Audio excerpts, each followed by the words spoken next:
everyone. I'm joined today by Dr Deepak Ravindran, member of the British Society of Lifestyle Medicine, one of our successful diploma students, for a discussion today about long COVID and the work that you've been doing, Deepak, around that, supporting patients with the condition, and the part that hopefully lifestyle medicine can play in helping people with long COVID. So do you mind just starting off today, Deepak? Just give us a quick introduction, tell us a little bit about yourself and the different hats that you wear in your medical profession. Thank you, Mark, for having me on this talk today, Mark, and for inviting me to be part of this session here. So my name is Dr. Deepak Ravindran. I am a consultant in pain medicine. I'm the clinical lead for pain medicine, and I work at the Royal Berkshire Hospital in Reading, Berkshire, kind of a leafy, nice town, 20 minutes west of Heathrow. And I've been here for the last 10 years. Alongside my work in a secondary care hospital, I'm also a trained consultant anaesthetist. And in the last 5 years, I've been working in the community as well. So I'm part of a community pain service, the integrated pain and spinal service, which is like the NHS commissioned service in the local county of Berkshire. But more recently, I've had the opportunity to take the lead and actually set up the Berkshire Long COVID Integrated Service. So this is one of the 89 such long COVID clinics that the UK government had suggested should be in place for helping patients who are struggling with long COVID symptoms. And I got the opportunity to do that. And I think part of my training, which has led up to this, has been not just my subspecialty qualification in pain medicine. I've also done a diploma in musculoskeletal medicine. And more recently, in 2020, I also did the British Society of Lifestyle Medicine diplomate, and I qualified in October 2020. And I think that holistic understanding of the role that lifestyle medicine plays has been quite crucial in helping set up the elements of the long COVID service and for the kind of treatments and services that our service helps with patients in our area. Thanks for that introduction, Deepak. That's really, really helpful. I'm really looking forward to hearing about your work at the long COVID clinic in particular.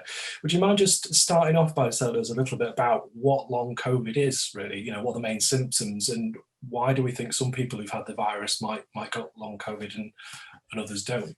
Long COVID effectively is the new long-term condition that people have been left with consequent to having had an acute episode of COVID. It is a multi-system condition affecting multiple organ systems with symptoms that therefore arise from the impact or impairment or dysfunction of these organ systems. So the most common symptoms that patients presenting with this condition are going to be fatigue, then shortness of breath, then brain fog or concentration or memory problems, widespread aches and pains in their joints. And then this is followed by other symptoms, like if it affects the cardiovascular system, then they start having tachycardia and rapid heart rates, palpitations, sweating, tightness around the throat. They might have loss of taste or smell that is persistent. They may have GI disturbances like nausea or vomiting or constipation, diarrhea. And then they can have elements of an autoimmune-like symptoms, lots of CNS, central nervous system disturbances like pins and needles, tingling, throbbing, pulsing, headaches, vision or hearing changes. So a lot of these are slightly on the rare side, but the most common symptoms are the ones that are around fatigue, brain fog, shortness of breath, and aches and pains. And of course, the associated psychological impact of having all these issues, which is new onset anxiety and depression. So it is a multi-system problem, and the prevalence is quite high. If you look at the reports that are coming out now, our understanding now is that 10% of people who have had an acute episode of COVID-19 are likely to be left with this condition of long COVID. That means that the new data from the UK says that in April, the Organization of National Statistics suggested that 1.1 million people are there in the UK with long COVID. There was another study from the Imperial researchers in London, which suggested actually that 2 million people possibly are there with long COVID.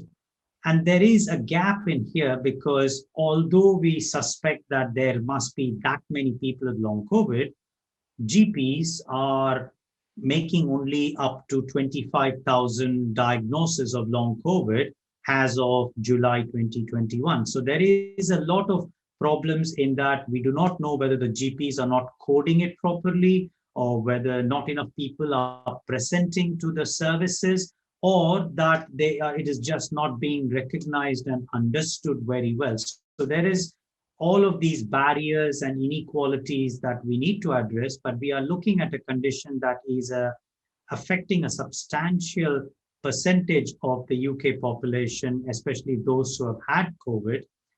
And there are some intricacies and complexities with this condition that make it quite tricky. So the first things is, when do you call someone long COVID? So the NICE guideline has suggested that for those people who have got symptoms beyond 4 weeks after the acute episode, they should call it ongoing symptomatic COVID-19. And if you go beyond 12 weeks, they call it post-COVID-19.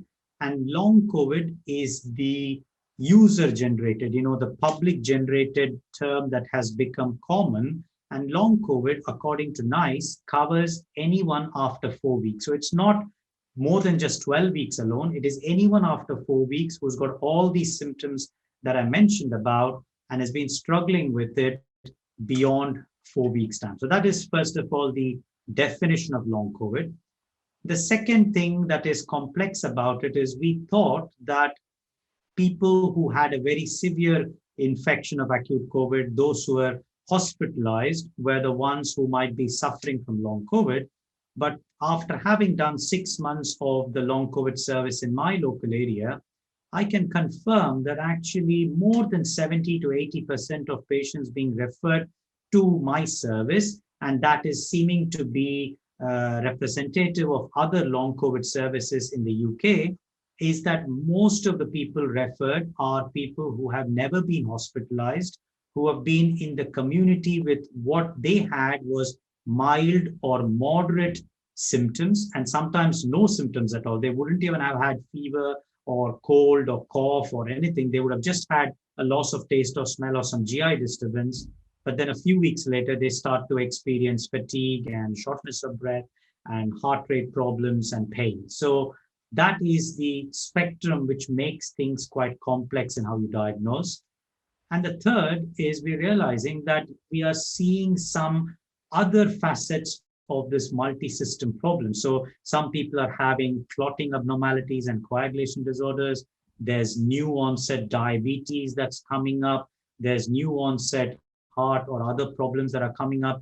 And these are difficult to make sense of or put together with a traditional understanding of disease that we've always got with, because this is not how COVID seems to behave.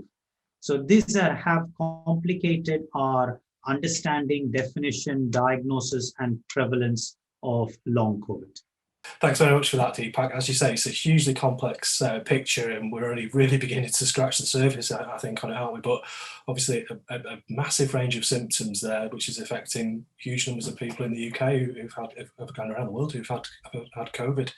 And thanks very much for your work that you're doing on helping to improve our understanding of it. So what do we know, and you've touched on this a little bit, but what do we know in terms of what are the key sort of underlying risk factors which people might face in terms of putting them more at risk of long COVID? There have been some good research and reports coming through. So for your listeners and readers, I would signpost them to a more recent NIH, National Institute of Health Research, themed reviews. The first such review came out in October before the guidelines for the long COVID clinics came out. Of course, the NICE guidelines in December are also a good reading source. But the second edition of the themed reviews came out in March 2021, and I would definitely give that as a starting point for understanding the prevalence and the causes of long COVID and the risk factors as we understand. Now, what we now know, as I mentioned in my last kind of chat with you there, we are looking at potentially 205 symptoms that have been reported coming from 10 organ systems around the body. So that is a massive number of systems there. And I tend to call myself almost a self-confessed upstreamist. When you've got this many symptoms affecting so many organ systems, I would like to say that we need to go one step higher and go above, upstream, and say, well, what could be one thing that is common to all these systems per se within our human body? And it's not one thing, it essentially is a few things, but it would be the nervous system and the immune system that are in close collaboration with each other. And it is possible that the virus impacts these two systems significantly, and that then can account for these systems manifesting themselves in multiple organ systems, and that would then account for all the symptoms that you are again picking up in primary care or secondary care or community care. To me, that makes more logical sense that we are looking at an impact on the neuroimmune system, as it were, as a combination, and that probably impacts the endocrine system and other hormones as well, because they're all connected there. And that is coming out to be true, because when you look at the causes of long COVID right now, there is some suggestion that there may be a remnant of the virus or the viral debris either in the GI tract or maybe in the olfactory region. So that's a possibility. But a bigger picture is that there seems to be a disturbance of the immune system such that the immune system stays hyperactive and overreactive, and that drives a lot of the symptom presentation. And that is coming out by the fact that the virus could either be causing a little bit of molecular mimicry. So it almost creates the condition of an autoimmune condition because it mimics an immune cell of the body. So the body then thinks that it's got to fight against its own, and that sets up the element of autoimmune components there. It may be causing some changes within the lining of the blood vessels, and that sets up some clotting abnormalities in different blood vessels going to different organs, and that might be responsible for some of the organs being impacted there. And the last is this fact that there is an immune system representative within the brain as well. And so if that molecular level of mimicry occurs, even if the virus does not enter the brain itself, the immune system within the brain can become inflamed, and there's low-grade neuroinflammation that is happening in the synapses of different parts of the brain, different nerve circuits within the brain and the spinal cord, could be accounting for a lot of the symptoms around fatigue and pain that this group and brain fog that patients with long COVID can often present. So those are kind of the causes of long COVID as we understand at this point of time with the research there. And the themed review gives an idea to say, well, who is at risk over here? Their suggestion right now from the review of almost 302 articles that have been put out around long COVID in the last 5-6 months, maybe a year, is that if you are younger group, so this is surprising. Initially, we thought it might be the older age group, but if people are generally younger, and in fact, in one study, 87% of the people struggling with long COVID were between the age group of 30 to 60. So these were people who were reasonably fit and healthy and productive. So that younger age group seems to be more impacted. Women seem to be more impacted.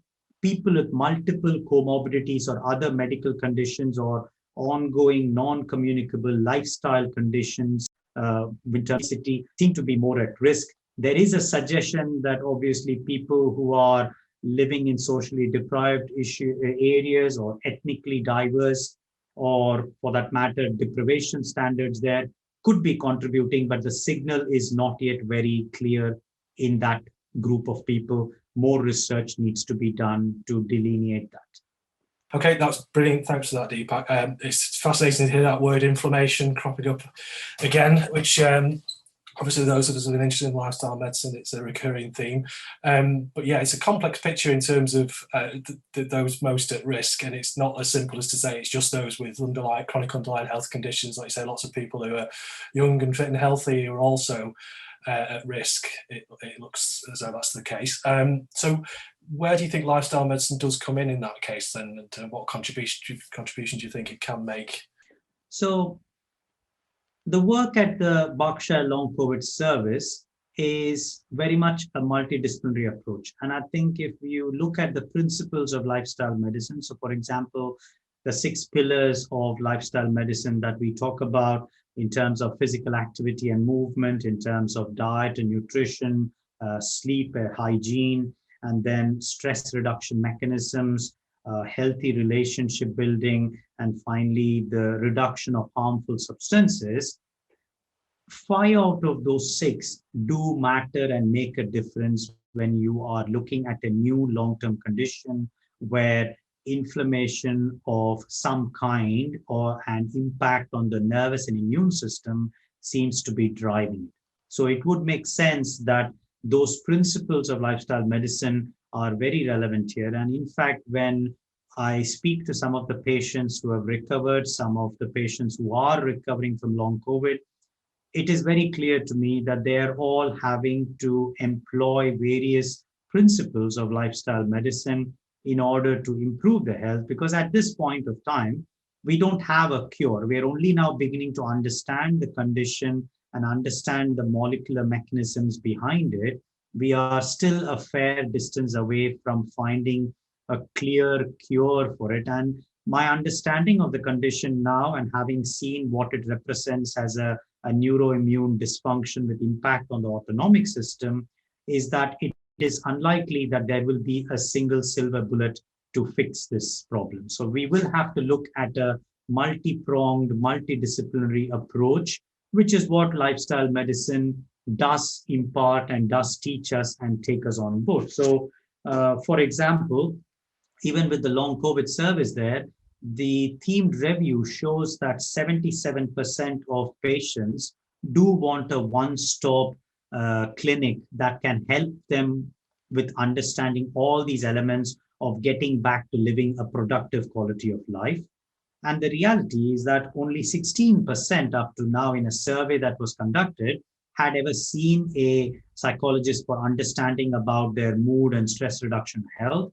And only 11% had seen a physiotherapy at this point of time. So there is a fair bit of work that primary care and long COVID services, and for that matter, healthcare has to do to support this group of people.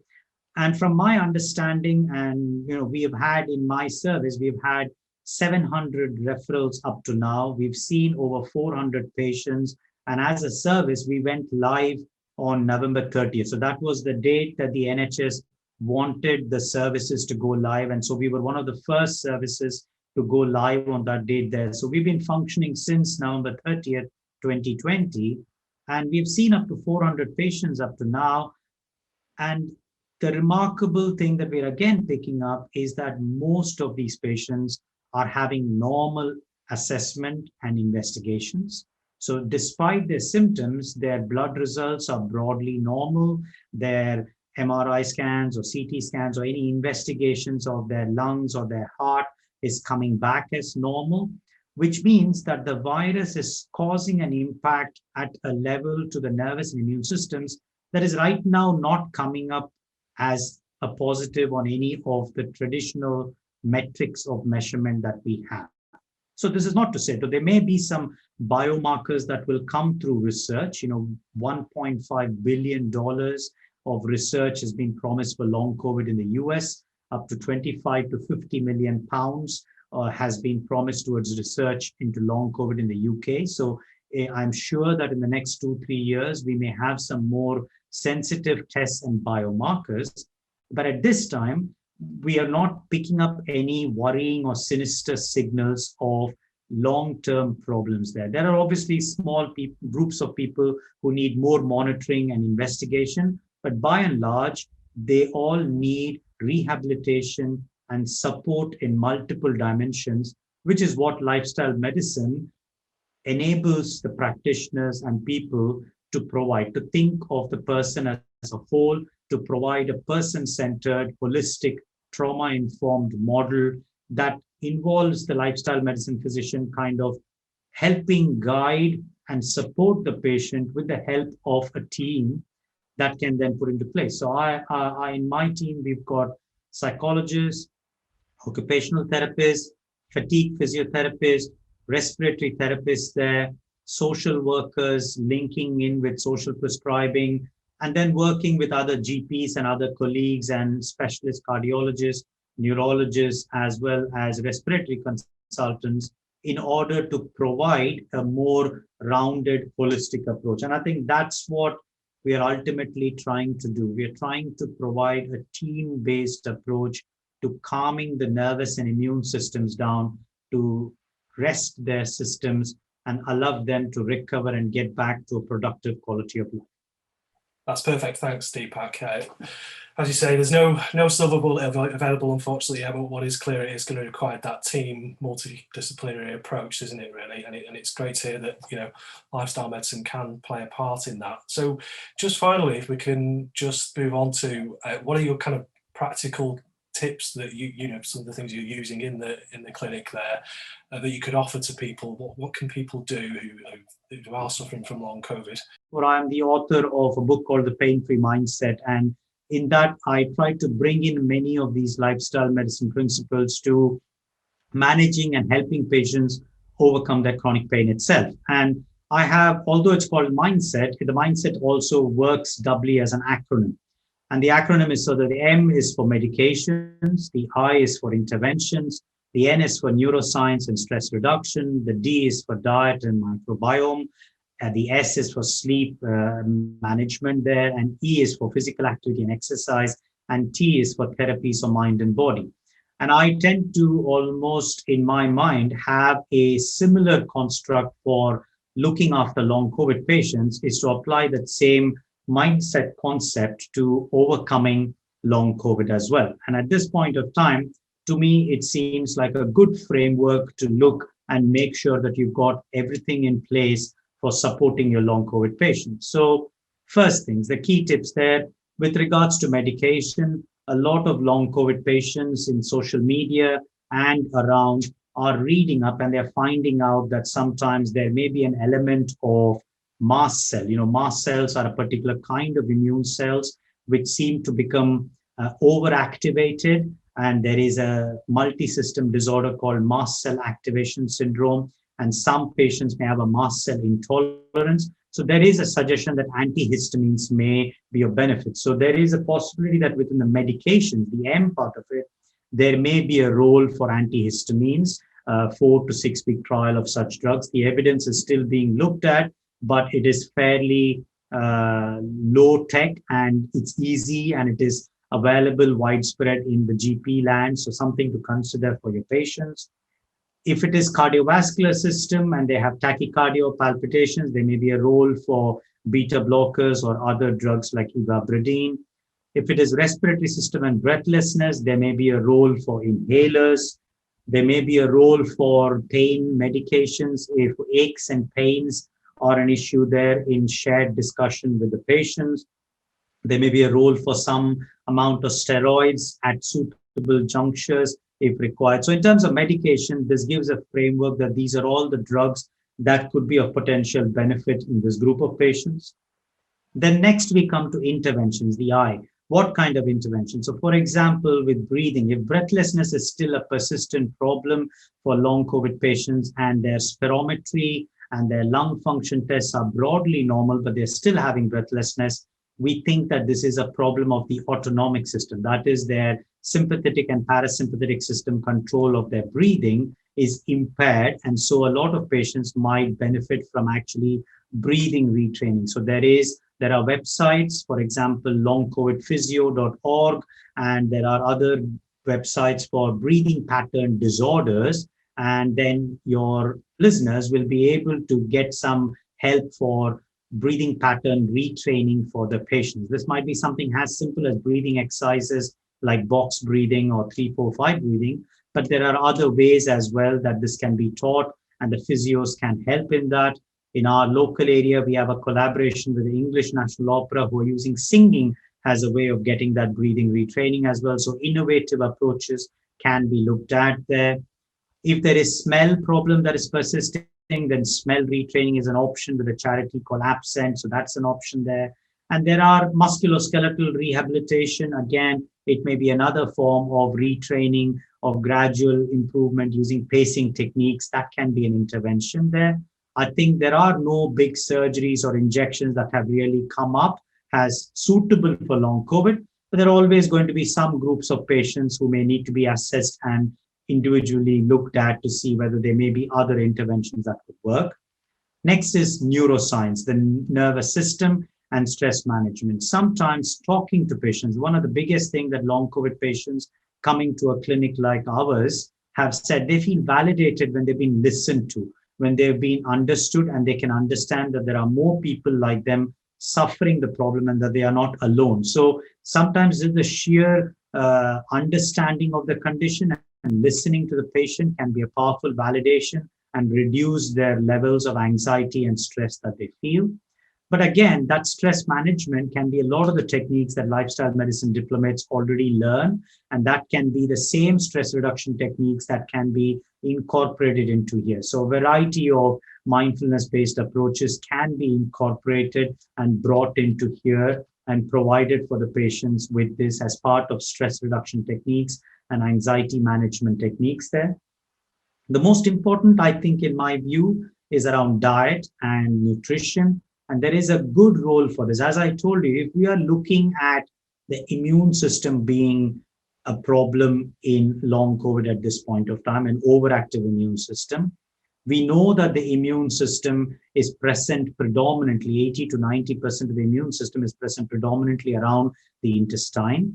Combined with the nervous system in and around that area, it's almost the second brain that we all have. So using diet and nutritional techniques to rebalance the immune system and the nervous system in and around the gut is a very good strategy there. And so I always promote a kind of exploration of the anti-inflammatory diet, which may be as simple as, making sure you're well hydrated, making sure you reduce the amount of processed foods, explore and embrace a whole food plant-based diet as proposed by the lifestyle medicine groups there, looking at possibly thinking about elimination of gluten or dairy or sugar.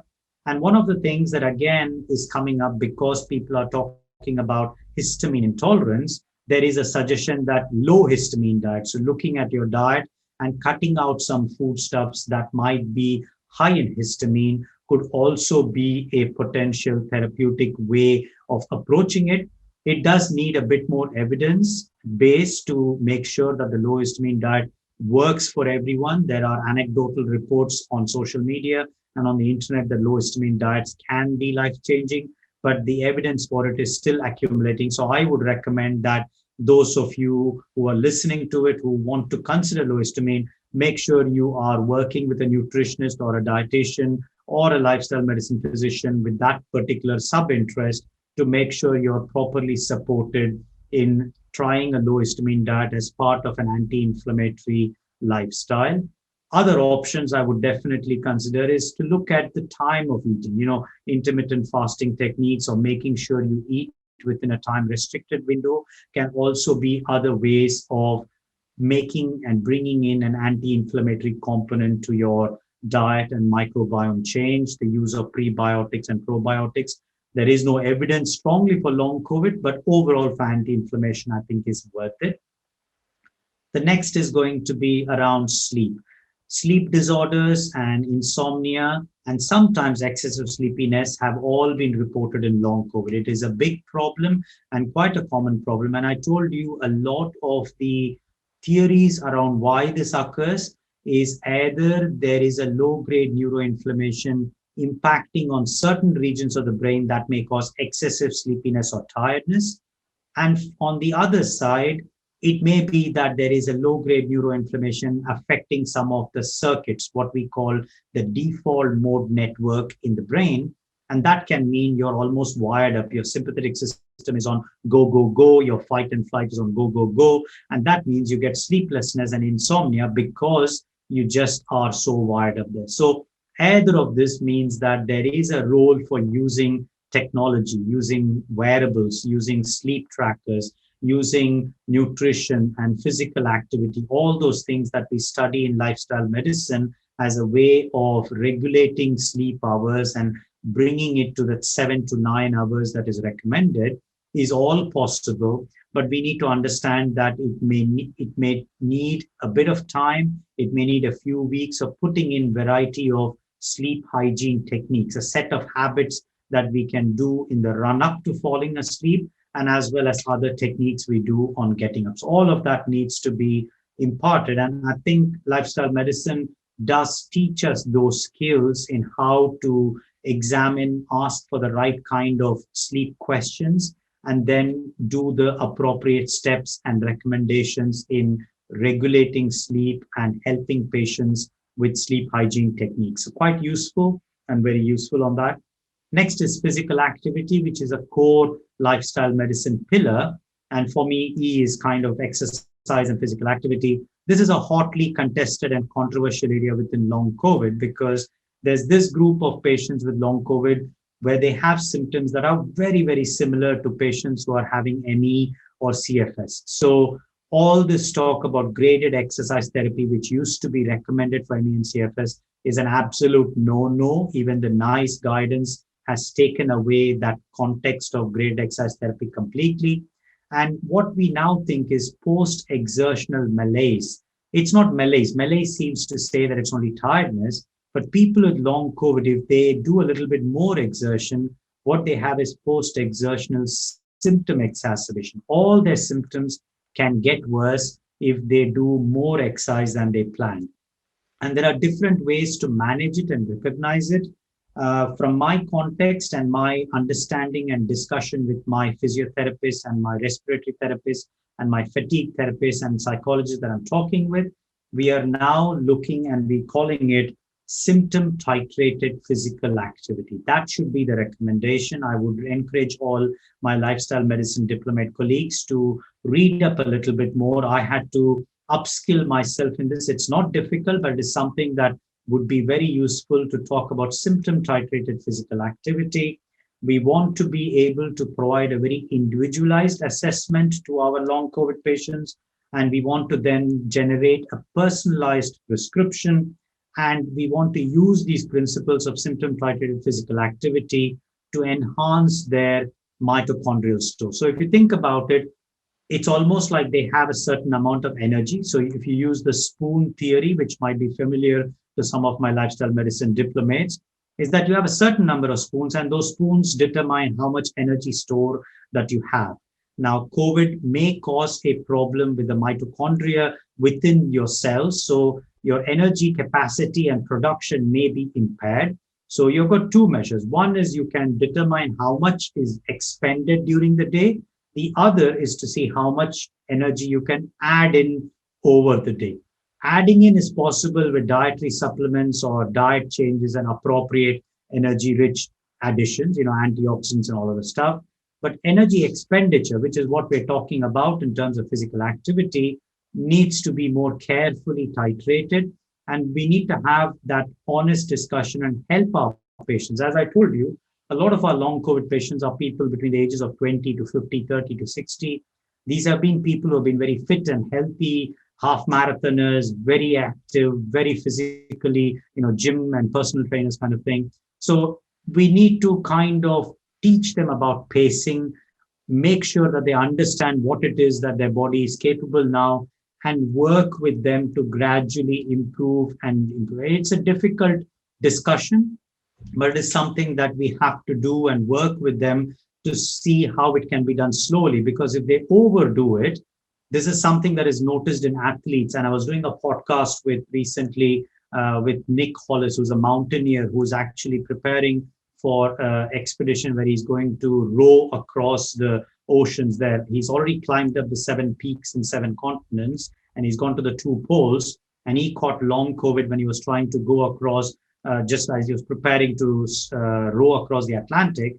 And he's had to realize that as an athlete, sometimes if you overdo it and if you don't pace exactly, you can almost athletes can get this call of overtraining syndrome. That OTS has got all the symptoms that are very similar to what patients with long COVID might have, or patients with ME or CFS might have. So we have to be very careful in our personalized exercise and physical activity prescription in this group. And it's something that you can bring in the elements of lifestyle medicine. You can bring in those aspects of balance and flexibility and stretching and cardio, but they need to be incorporated in a symptom titrated manner. And we need to be able to build a plan that's individualized for the patient. So very good reading, lots of upskilling that I had to do, but I would recommend that for the lifestyle medicine people listening on this. The last but not least is the T, the therapies of mind and body, which is, the healthy relationship building, that lifestyle medicine pillar that we talk about. But in my concept, I think about all mind-body therapies. Now, it might be psychological techniques like CBT and acceptance and commitment therapy, but the principles are the same. When you want to calm the nervous system down, when you want to move from a fight and flight to bring them into a rest and digest system, you want to activate the parasympathetic system that can promote calm, then we need to use whatever techniques. That can be massage, that can be gentle techniques like swimming, that can be yoga, that can be Tai Chi, that can be acupuncture, whatever has helped the long COVID patients in the past. I would encourage them to do it. We've had some funding from NHS charities, which has taken on this for us, and they have given us £50,000 to our long COVID service. So we are going to offer our patients an assortment of mind-body therapy. Some of them may have the option to do some flotation techniques in a pool. Others will be given the option of some relaxation techniques with Tai Chi, with some gentle massage techniques there, with some counseling and coaching and support techniques there. So this is all possible through some innovative charity-based funding. So all of these are options that I would recommend to explore. And this is how I've been using some of the principles of lifestyle medicine, fusing it with sort of my mindset approach to helping patients with long COVID in our service here. Thanks ever so much, Deepak. A hugely comprehensive list of interventions that we can possibly use there. And I'm sure, as our understanding of long COVID develops, we'll be able to add to that. But there is clearly a lot we can do at the moment, and a lot which lifestyle medicine can offer, really. So thanks very much for your time today. A great resource there for both the health professionals and clinicians working with people with long COVID and patients themselves. So really appreciate your time. Thank you. No worries. No problem at all, Mark. Excellent. Thank you for having me, and wish you the best of luck.